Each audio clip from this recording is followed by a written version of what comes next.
10.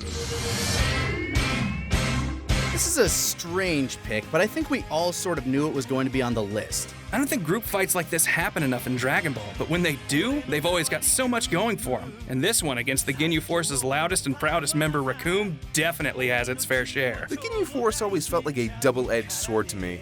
What a colorful and diverse group of villains with unique powers! Wouldn't it have been great to see them all throughout this arc? Won't lie, they're notably more compelling than Zarbon and Dodoria, though we still love Frieza's right and left-hand men respectively.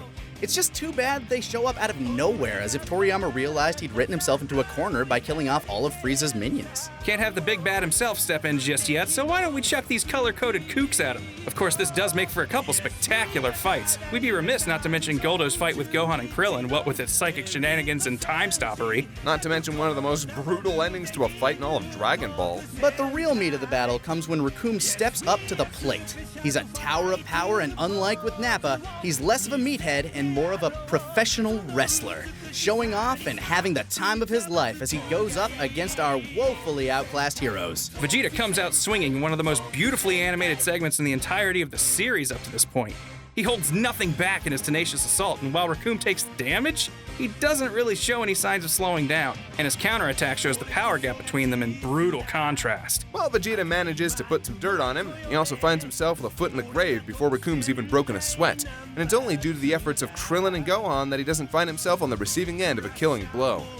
It's unfortunate that the back and forth ends here though, because while Krillin manages to deal noticeable damage to Recoome, it's merely cosmetic, and after that, it's a real curb stomp.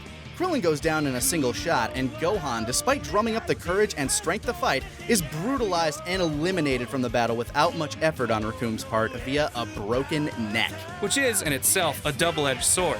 This systematic takedown of our heroes ratchets up the drama and despair with remarkable effectiveness, as Recoome proves just how out of depth our heroes are. But a curb stomp does not necessarily a good fight make.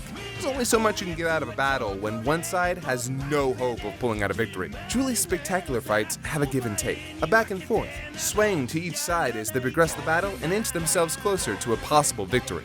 And ultimately, this fight just devolves into them stalling for time until Goku arrives. A trope that, at this point, had already been tired out and would continue to be used in this very arc. And while Recoome's onslaught is impressive and effective, it's also hard to feel like it's all that compelling. This scenario in particular had been done better before, as we said, and, well, we'll talk about that later.